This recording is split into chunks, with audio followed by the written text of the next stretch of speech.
traer este bicho. Bueno, vamos a continuar de donde dejamos, que era la parte de combustible líquido. Habíamos dejado en la parte de fuel, que yo le había mostrado la característica, le había mostrado todo lo que son los poderes caloríficos, la fórmula, cómo sacarlo, y nos quedó de la clase pasada este gráfico, tablita, en la cual están los combustibles, están todos los tipos de combustibles que vamos a usar en caldera, ya sea el carbón, el gas natural, los celulósicos y el fuel, fundamentalmente el derivado del petróleo, no derivado, el residuo del petróleo. Y ahí está, esta es una tablita buena para quedar. ¿Me oyen bien y ven el power bien? Sí, profe. Perfecto, Sí, perfecto. profe. Perfecto. Esta tablita importante, guárdenla para su vida práctica, el día que le toque algo en caldera, porque uno nunca sabe a dónde va a parar. Si van al sur, van a ver carbón, van a ver fuel, todavía hay bastante.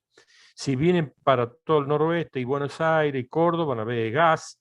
Y los celulósicos lo van a ver en todas partes donde haya o soja, o los peles de soja, o cáscara de limón, como aquí, o bagazo.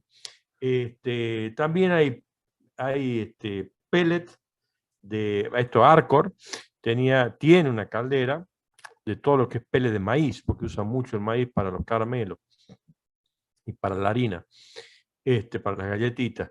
Entonces ellos tienen una calderita linda de todo lo que es pele de maíz y de sorgo.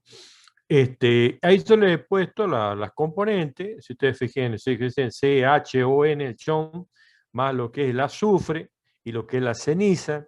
En este gráfico así chico, es bastante bueno, me costó bastante en conseguirlo, porque resume los 3 o 4 combustibles característicos. Hoy estaría para calderas más chicas, el diésel, el gasoil, que son calderitas chicas donde se utiliza, pero están los 3 o 4 principales de los combustibles para quemarlo en caldera. Y están qué componentes promedios tienen de carbono, de hidrógeno, de azufre. Fíjense en el fuel y el carbón que tienen azufre, los otros no tienen o tienen poco. No es que no tengan, tienen y poco, o se lo extrae. El oxígeno y las cenizas que tiene, fíjese el carbón, la cantidad de ceniza que tiene, el porcentaje de ceniza que tiene. Después dice qué porcentaje tiene de CO2 cuando se los quema con 100% de aire. Y luego, lo que más me interesaría, los valores prácticos, ¿sí? Prácticos, porque la teoría es muy linda, yo la calculo y toda la historia es el volumen teórico. Y yo le he dicho que la diferencia entre el real y lo que realmente está entrando de aire y lo que teóricamente hemos calculado nosotros era el exceso. Bueno, ese exceso de aire práctico, y también le había dicho que si yo le ponía de más aire, me iba a faltar combustible. Mucho más en exceso de aire, me va a faltar combustible. Y si le metía mucho combustible, tal vez me falte el aire. ¿Sí? Que son los dos casos de combustión incompleta.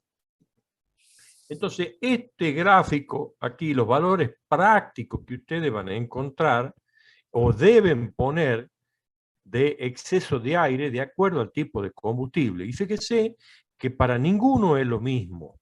Si agarramos el fuel, por ejemplo, se tiene que... Sí. Disculpe, soy Medina. Medina, te estoy viendo. Sí. ¿Combustible líquido? El fuel, combustible líquido, por excelencia. Es el que estamos viendo ahora. Sí. La clase pasada no habíamos quedado en combustible sólido, ¿no? No, quedamos en combustible líquido. Vimos hasta aquí, todo esto lo vimos. ¿Sí? No sé si usted se ha ido antes. Creo que no, profe. ¿Sí? No, profe.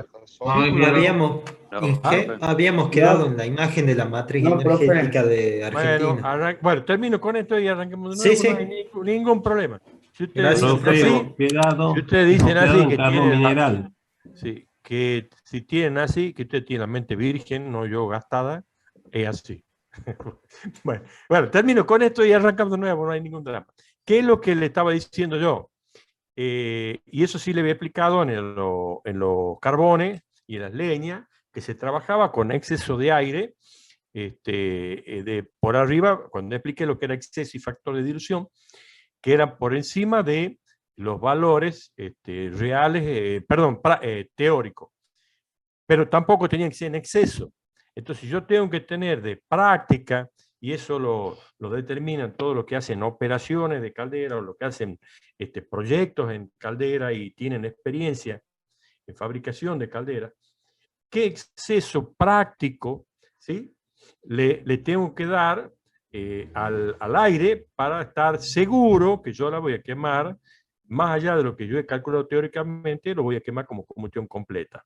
Y ese valor, fíjese, en lo que es fuel, no va más allá de 15 a 25, así que promedio es 20%, ¿sí?, por ciento de exceso. Sobre lo que yo he calculado, no me puedo pasar de un 15 a un 25, yo le diría un 20. Siempre tomen, nunca, cuando ustedes prácticamente estén trabajando, eso lo he aprendido en la práctica, nunca tomen los límites que le dicen los libros o la experiencia o el mismo manual que le dejan. Por ejemplo, el Torre Guitarra es un manual que le dejan cuando montan una caldera, le dan al dueño y al montador de la caldera. Nunca tomen los límites, los extremos, siempre tomen el promedio y ahí manéjense. ¿Y cómo se van a dar cuenta si esto está bien o esto está mal? Porque si yo pongo un 15, un 20% de exceso de aire sobre lo que yo había calculado, que eso me da el caudal de aire, ¿sí?, me tiene que dar en la salida de los gases de escape, si yo mido con un aparato que se llama ORSAT, que después lo voy a ver hasta el cansancio, que antes venía por presión y botellita y estábamos todo el día midiendo, hoy totalmente electrónico, con celdas que capturan el CO2, el O2 y el CO. Ese valor de exceso de aire me tiene que dar para este combustible, fuel. ¿Me van siguiendo? Sí, ingeniero. Sí, ingeniero. Bien, No sé. bien, porque esto es importante, por eso les remarco, porque esto le va a ser para vida práctica de ustedes. A mí me hubiera gustado que me lo expliquen así en la universidad. Me tengo que machucar solo. A ver, espere que vamos a entrar a este famoso Spezia. ¿A dónde está Spezia? Aquí está. Bueno. Le va a dar a la salida, cuando ustedes miden con el ORSAT, le tiene que dar aproximadamente 12 a 13% de CO2 en los gases de escape. Y cuando midan en los gases de escape el oxígeno, 3 a 4%. ¿Sí? Entonces ustedes van a estar seguros que el exceso de aire que ustedes están viendo y que le decía el 20, se refleja en estos valores. Yo puedo creer que estoy metiendo un 20 y le estoy metiendo mucho más, entonces estos valores me van a salir de los valores prácticos. Y yo me estoy dando cuenta que el instrumento está mal o yo estoy midiendo mal. ¿Está claro? También puedo hacer al revés. Buscar el CO2 y el O2 con el ORSAT, si lo tengo, ponerlo en estos valores, así hacer que el operador de la caldera vaya manejando toda la combustión, el combustible y el aire, hasta que me den los valores de CO2 y de O2 que yo prácticamente me dice el constructor. Y entonces en ese momento estoy seguro, si yo no tengo un medidor o un caudal de aire, un caudalímetro de aire, no sé qué caudal voy a tener. Entonces, cuando yo tenga estos valores de CO2 y de O2 en los gases de escape, seguro voy a tener un exceso entre esos valores. ¿Me entienden? Es decir, todo depende de qué tenga yo. Ahora, si tengo los tres, tengo el caudalímetro, tengo el medidor de ORSAT y me funciona bien, entonces yo estoy seguro, la caldera seguro que está automatizada y funciona sola. Qué suerte que han tenido ustedes, porque no siempre las calderas vienen automatizadas, las 50 o 60% vienen semi y todavía hay totalmente manuales. Y cuando uno va, ni siquiera miden la temperatura del gas de escape. Entonces, ¿qué hace uno? Lo llaman para ver la eficiencia y normalmente trabajan con gas natural, caldera chica. Y uno se da cuenta cuando mide temperatura y el ORSAT en los gases de escape que trabajan con volúmenes terribles de aire, porque todos los dampers, que son como compuertitas para que admitir el aire por el ventilador, están totalmente rotos o desfasados. Uno abre al 100%, el otro abre al 20%. Cuando ellos tienen que abrir el unísono y cerrar el unísono, y si el 50%, todo lo dan para el 50% para que admita. Entonces yo estoy controlando caudal. ¿Me siguen ahí? Sí. Bien, Sí, perfecto. Fíjense en ustedes, ya que estamos aquí, después arrancamos de nuevo. Para el gas natural, bueno, dejemos esto de la composición, ya lo vamos a ver después cuando veamos ahora esta clase combustibles gaseosos.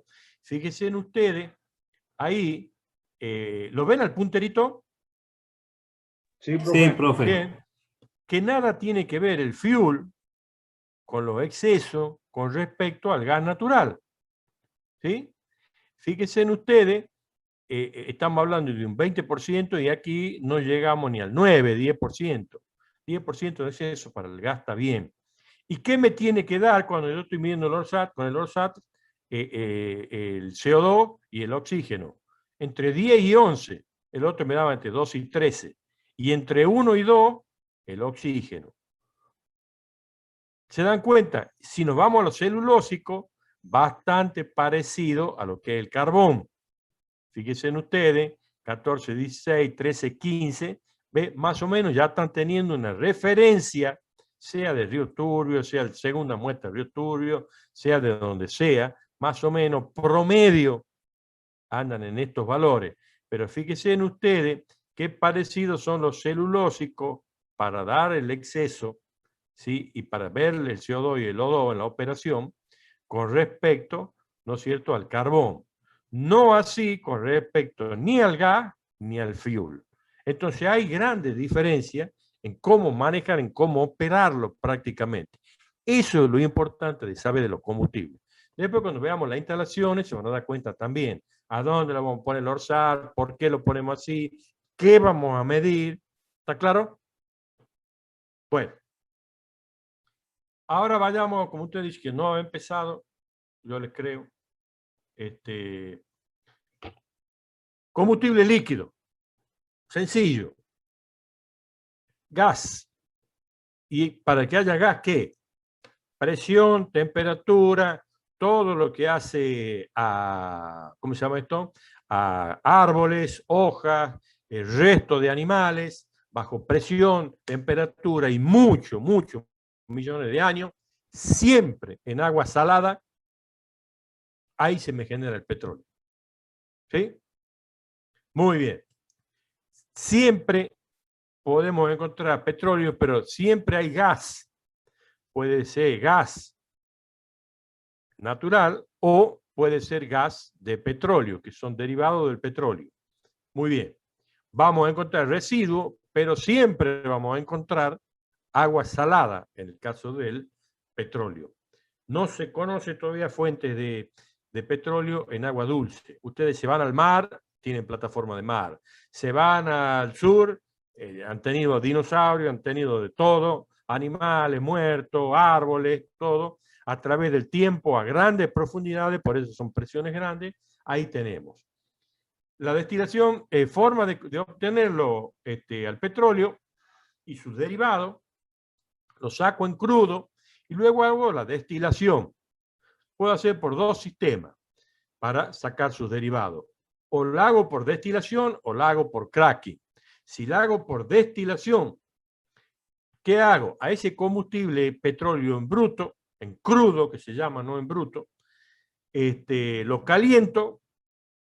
Eso, calentamiento importante, va desprendiendo vapor, que en química se llama sublimar, ¿sí? Y queda un residuo que se llama asfalto.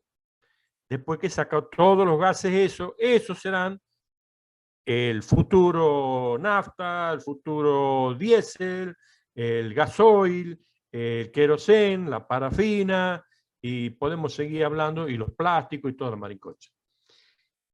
La otra forma, por eso cuando llaman, está la destilería Campo Durán, la destilería de La Plata, eso lo que hacen son calentamiento, fuerte calentamiento, sublimación y desprenden, y el último que queda ya en el albanique, en el destilador en este caso, el residuo es el fuel. Eso es lo que quemamos nosotros en la caldera. ¿Está claro? Bien. El otro es a través de cracking, que es lo más moderno, que ya no es tan moderno, ya tiene más de 30, 40 años, es romper la molécula del petróleo bajo presión y temperatura. Sale lo mismo, esto, un método un poco más caro, ¿sí? Pero también bastante efectivo. Muy bien, ¿cuál es la diferencia? la de craqueo, la que se hace el cracking, el romper la molécula, son de gran poder antidetonante comparada con nafta de destilación. Son mejores de calidad, pero también salen más caras. Muy bien. Nosotros vamos a usar el residuo, que es el fuel. Eso normalmente para calderas pequeñas, lo que se hace, como es muy viscoso y se vuelve una pasta, una pomada, cuando eso está a temperatura ambiente, y sobre todo en temperaturas frías, se vuelve una pomada, una pasta. Entonces eso no se puede conducir, no se puede bombear. Hay que levantarle la temperatura porque tienen viscosidades muy altas. Entonces, para que fluya, tiene que tener viscosidad baja. Entonces, tiene que ser un líquido. Eso, la única forma es meterle calentamiento. Hay otra forma, pero es más cara, que es sumarle o mezclarlo con proporciones de diésel o de gasoil. Ahí salen las mezclas 90-10, 70-30, que son 90 o 70 de fuel y 10 o 30 de gasoil. ¿Sí? Pero el combustible inmediatamente se vuelve más caro. Y encima hay que transportarlo, o en tren como era antes, o en camiones, perdón, con doble acoplado o con acoplado, el tanque más el acoplado. Entonces el flete encarece bastante. Y si todavía yo le meto, para que sea un poco menos viscoso, la mezcla de diésel hoy, que es bastante carita hoy, la cosa se vuelve mucho más cara. Ahí están los productos de los que salen de, ya sea el craqueo o de la destilación del petróleo. Sale el gas natural, y combustible de uso doméstico, las naftas, las bencinas, el agua RAL, todos son los disolventes químicos, el queroseno, el gasol, el diésel oil, para todo donde yo lo puedo utilizar. Se utiliza mucho gasoil y diésel oil para calderas donde hay, por supuesto, y donde el costo de ese combustible, que no es barato, lo permite. Calderas chicas sí se usa. Calderas grandes, muy, muy caro. De ahí también salen de ese petróleo, salen los aceites lubricantes, las grasas, las parafinas, bueno, el petrolatum, que es para fabricación de grasa, pomada y ungüento, y lo que queda, el fuel residual, que es el combustible industrial por excelencia cuando es líquido para caldera. El asfalto, que es un material, ¿no es cierto?, para ponerlo, que también es desecho. Y por último... ¿Es líquido el fuel oil? ¿Cómo? ¿Cómo? ¿Líquido el fuel oil? No Si te el fuel no le oil es entiendo. líquido. Claro, claro. Pero pará, yo te acabo de decir que hay ciertas condiciones que cómo se encuentra. Ah, bien, bien. ¿Sí? ¿Qué condiciones te había dicho yo para que se vuelva líquido? Hay que calentarlo, mezclarlo. Sí, señor. Hay que calentarlo, mínimo a 50 grados. Yo la primera tarea cuando entré a la central, por ser técnico, y los otros eran ingenieros o nada, entonces me dice, anda a cavar petróleo. Primer día. Yo estaba así como ustedes en la casa, ¿visto? Y me había ido así a trabajar primer día. Y encima llovía. si eso no me paga derecho de piso, 18 años, tenía 19. Y digo, ¿qué hago? Yo creía que me cargaba. Yo conocía el fuel, porque de chico de 16 años ya trabajaba con mi papá en caldera. Y le digo, bueno, deme la pala. Sí, allá hay. Y me da 2 palas. ¿Querés guante? Y yo me echo el hombre y digo, no, yo estoy acostumbrado a paliar. En mi vida había paliado fuel, no sabía ni qué era, pero no le iba a decir que no sabía. Y bueno, llego y era un día helado, frío. Cuando veo uno de los vagones, había hecho en toda la, ya vamos a ver, cuando veamos instalaciones, ya se van a dar cuenta que la dársena, donde se está el depósito, por debajo del tren, no, del vagón de fuel, hay una dársena como un depósito subterráneo para que eso caiga. Entonces, o hay que calefaccionarlo al vagón, o ya viene calefaccionado a través de serpentina con calentamiento de algún vapor. Y claro, cuando yo veo ahí, no había ningún cosa, sino todo era sólido. Y ahí se me acababa la gracioso, porque está desde desde las 6 de la mañana hasta las 2 de la tarde que salía cavando. Y me tenía un mes cavando fuel. Ahí he entendido que no era joda. El fuel que se derrama, y si se derrama mucho, a uno se había olvidado de cerrar tienen los vagones, que todavía existen, ¿no? Hay muchas partes en el sur que se usa con vagones con tren. Tienen dos válvulas, una en la superior, que está en una torreta, y abajo tienen un tapón y una válvula. Entonces, lo primero que se abre, se cierra la válvula, dos válvulas, la de arriba sobre todo, se abre la de abajo y despacio se va abriendo la de arriba. Y esa de arriba también abre parte de la de abajo. Bueno, con eso empieza a descargar. Si son 33.000 litros de cada tanque de eso de ferrocarril. Y una vez que usted ha abierto la válvula hasta que no se descarga todo, no la puede cerrar. Y el que estaba de jefe de turno, había mandado a alguien que no sabía, intentó cerrarla y se desvació para cualquier parte, porque no había, se volvió a poner la manguera que va abajo del tanque. Eso tiene que ir una manguera y de ahí cae a la dársena. Bueno, cuando se dio cuenta, quiso cerrar y no hubo forma. Tiró 33.000 litros de fuel a cualquier lado, a la vía, a la dársena. Y para mejor, su fuel estaba caliente. Cuando se solidificó, cuando se enfrió, era una pasta. Pero era como para sacar pomada. Pero eran 10 centímetros de pomada en toda la instalación. Y eso era verdad, había que cavarlo. O se le ponía, que iba a ser un chiquero, vapor, o se lo cavaba sólido y se lo tiraba dentro de la dársena y ahí se ponía el vapor. Bueno, siempre se hace así. Se lo cava, cuando está solidificado, se lo tira dentro de la dársena, se calienta la dársena, se licúa y listo. Va a suciedad, claro, el fuel es residuo. Bueno, es para que aprendan cuando les toque en alguna parte, Dios quiere que nunca le toque, ni arena motores, ni palea fuel, porque sí, lamentablemente se palea. Y muchas veces cuando veamos la instalación, hay taludes para contener los derrames en los tanques. Por ahí las bombas no cortan y el tanque se derrama al de fuel. Nosotros teníamos 2 tanques de 5 millones de litros y por ahí las bombas no cortaban cuando el nivel llegaba a un cierto valor máximo y se hacían derrames. Si eso se derrama y hay fuego, se incendia y no lo apaga, mata, que no se consume. Así que ahí no van a poder cavar si se incendia. Y si se incendia, lo que se hace es, si se cae algo, se pone agua, el fuel flota y ahí se mete una bomba y se lo saca. Porque si no, no se lo puede sacar dentro de los taludes. Bueno, eso es toda la experiencia que uno tiene. Por último, el coque, que es un combustible industrial sólido, en la cual son piedras que se utiliza mucho para alto horno. Ahí yo le había puesto bueno, los poderes caloríficos, la fórmula para los líquidos. Ahí está cada una, esto sí tienen que acordarse. Está cada una de las cosas, que el poder calorífico superior, el porcentaje del C, el porcentaje de carbono, el H, el de hidrógeno o el oxígeno. El 22.030 son constantes por el porcentaje de azufre que trae el combustible. Entonces, cuando ustedes tengan el análisis sumarial del combustible, lo único que hacen es aplicar los porcentajes de carbono, el de hidrógeno, el de oxígeno y el de azufre, y le va a salir el poder calorífico superior. ¿Está claro? Muy bien.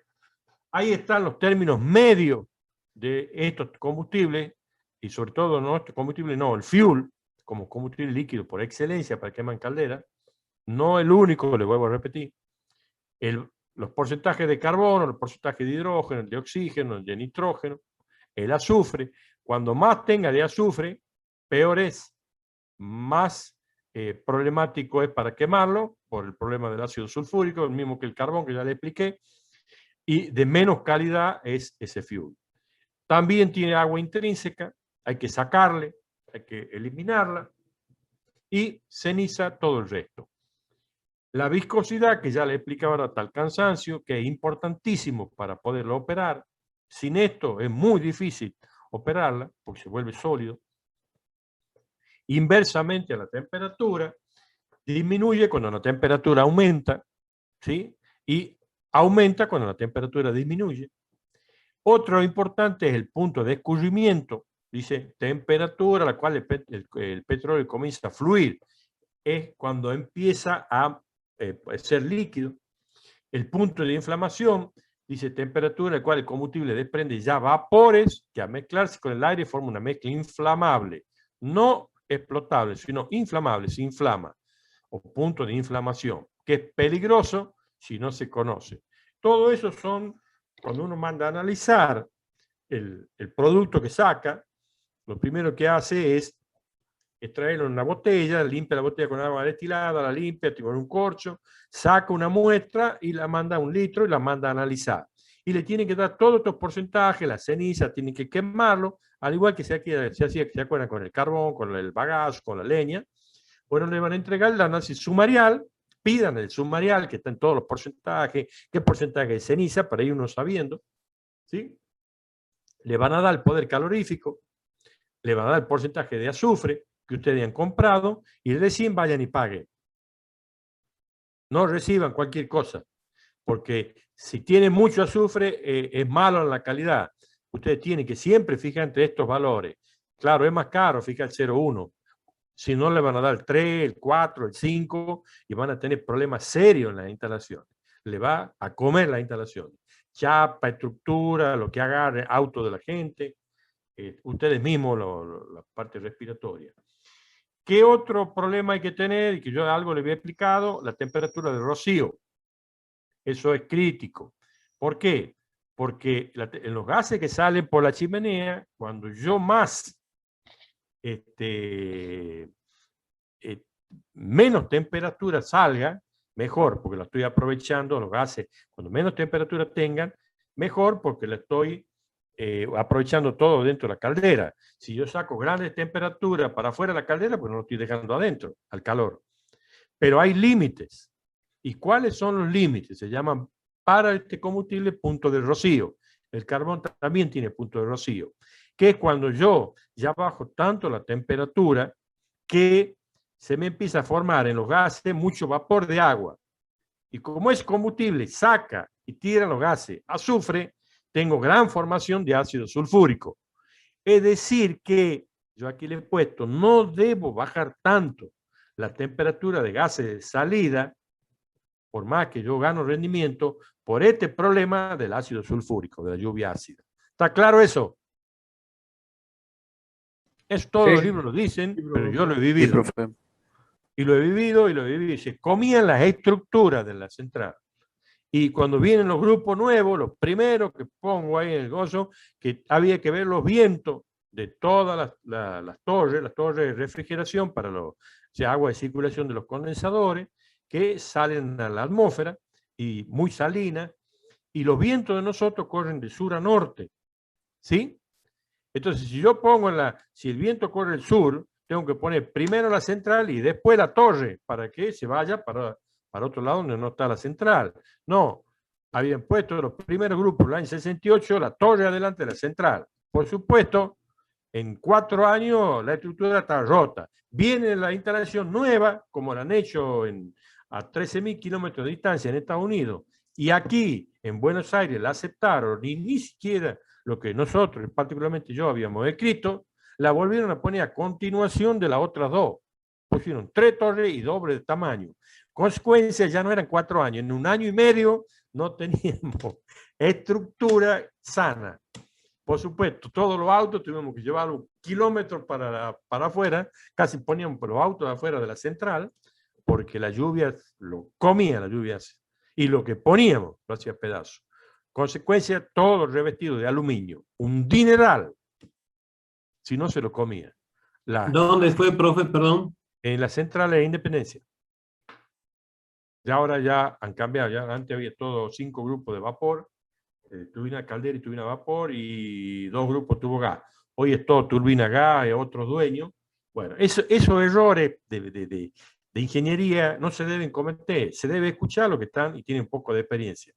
Pero bueno, el país nuestro es, le vuelvo a repetir, yo recién lo decía, Argentina está infectada, ¿no? Está infectada, ¿cómo se llama? Buenos Aires. Aparentemente Argentina es Buenos Aires. Bueno, aquí también, los proyectos se hacen en Buenos Aires y chao. Y son genios. Profe, bueno, sí. Y cometiendo esos tipos de errores, ¿qué tipo de consecuencias hay para el ingeniero, digamos? Y mire, que yo me recuerde nada. Ya estamos Ajá, digamos, no se echado. comió el garrón. No, si fuera un privado ya lo hubieran echado. No, aquí en el Estado no. ¿Qué consecuencias tiene para los que roban, que son políticos que roban? ¿Usted ha visto algún político que roba? Ninguno, igual igual. Todos los defectos que se hacen. Nadie, mi hijo, aquí en Argentina nadie va preso. El que no tiene plata no va preso, lamentablemente.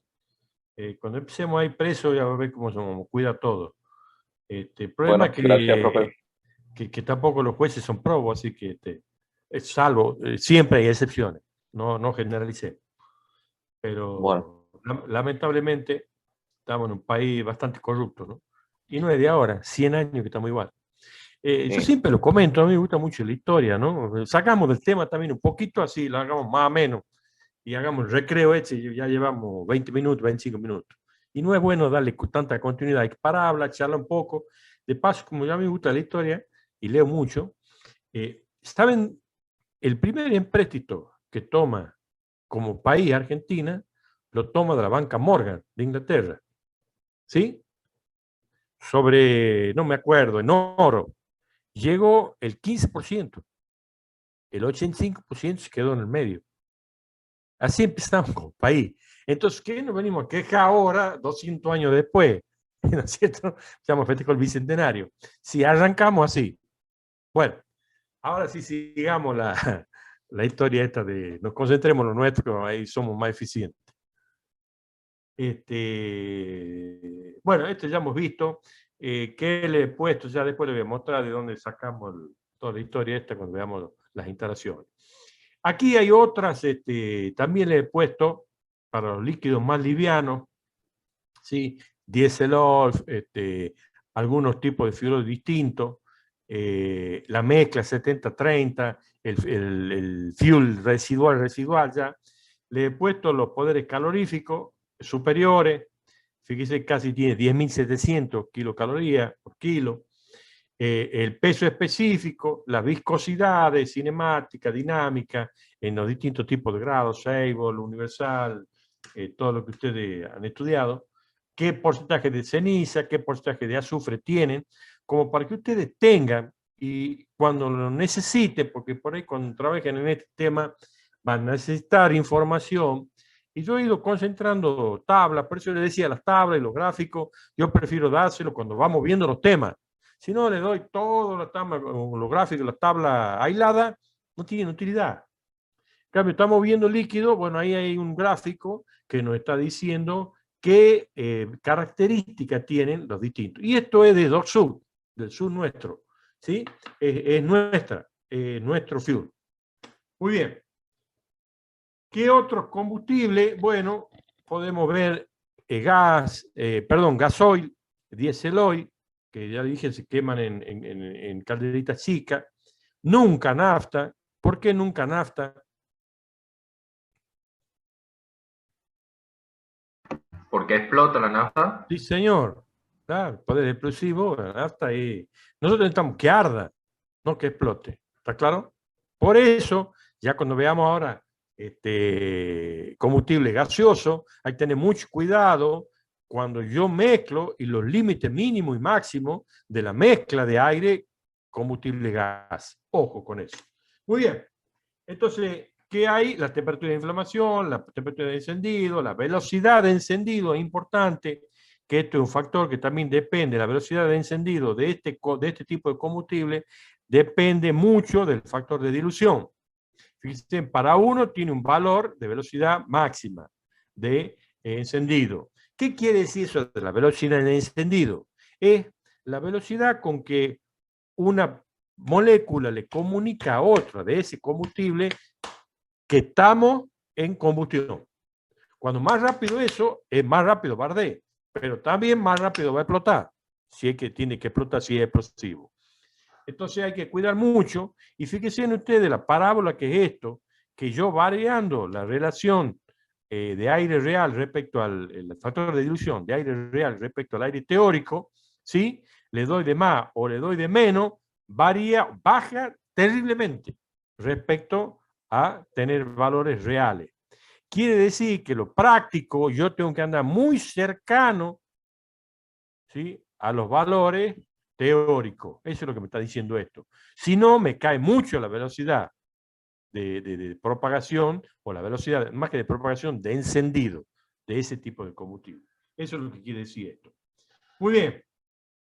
Bueno, esto yo le había puesto para uno que me había preguntado, no es para acá, pero lo mismo, estos son números de octano, el número de cetano es para los diésel, y número de octano es para las naftas. Me había preguntado él, que del picado y todo y todo, yo le había puesto.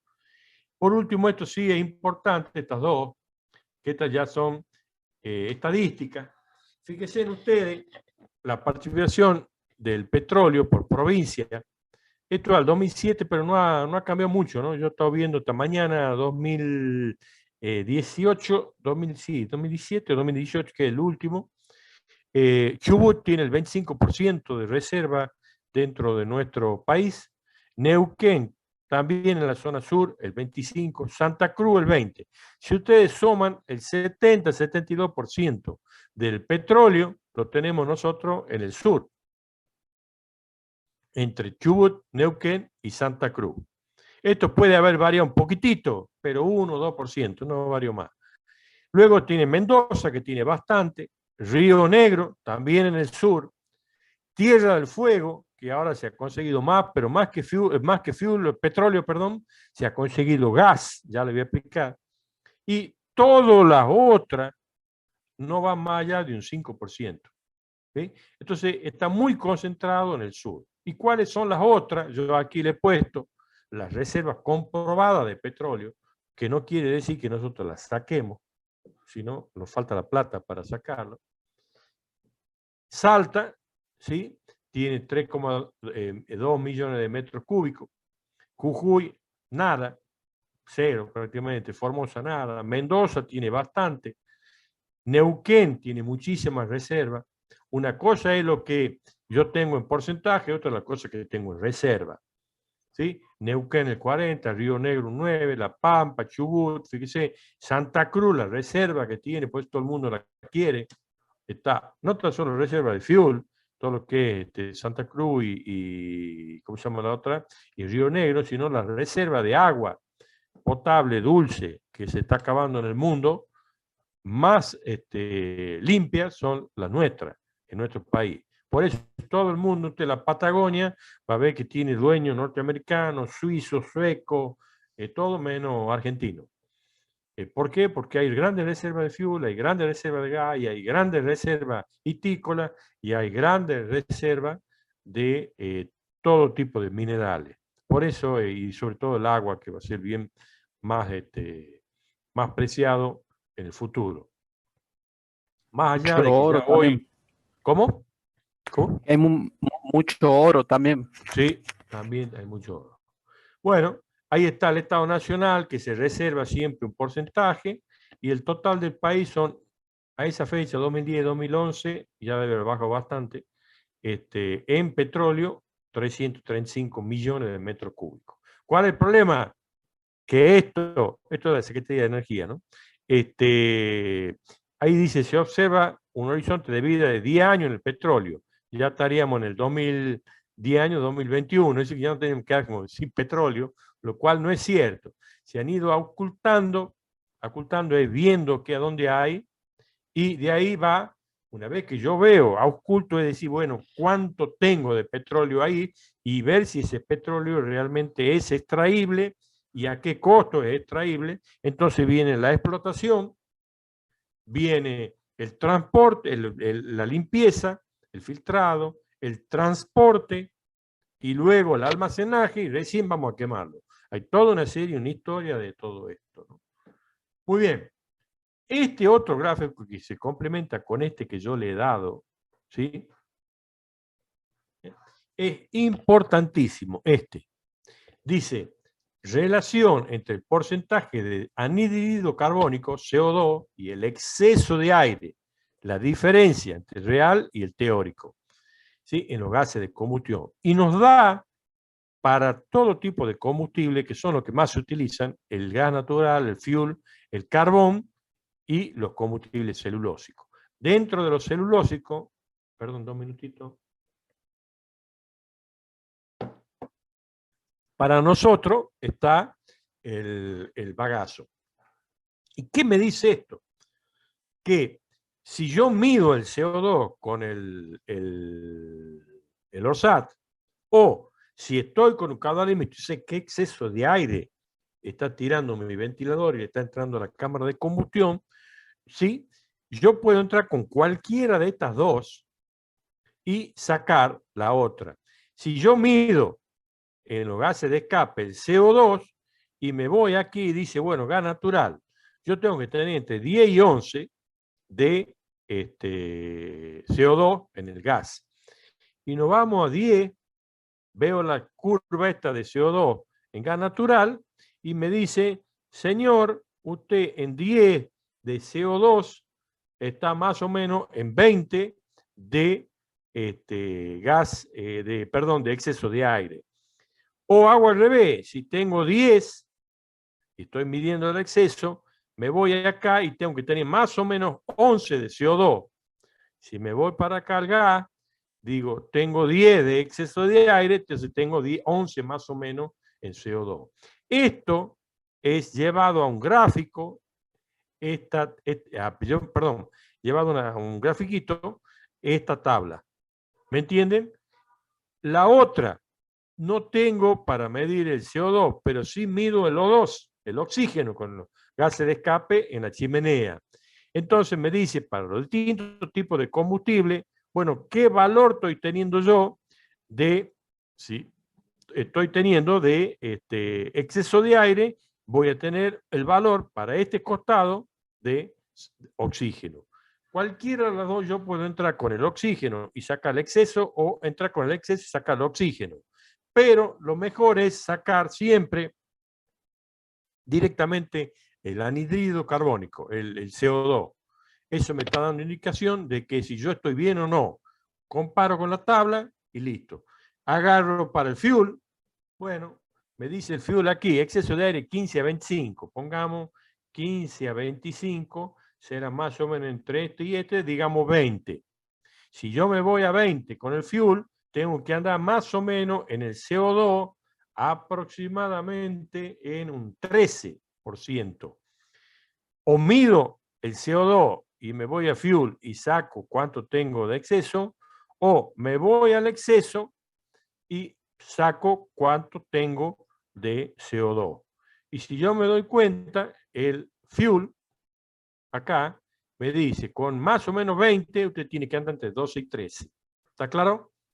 Bueno, tener esto cuando uno no tiene automatizada la caldera y sí tiene un ORSAT, o si no tiene un ORSAT puede medir la medición de exceso de aire con caudalímetro, es importantísimo. ¿Por qué?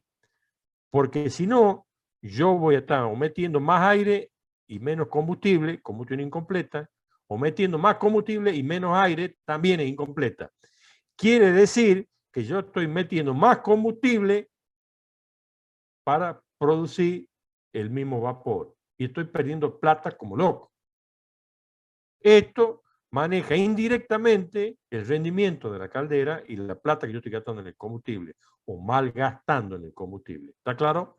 Por eso es fundamental. Hoy, las calderas ya grandes, importantes, estamos hablando de 400, 500 toneladas por hora, 300, ya empiezan a ser importantes,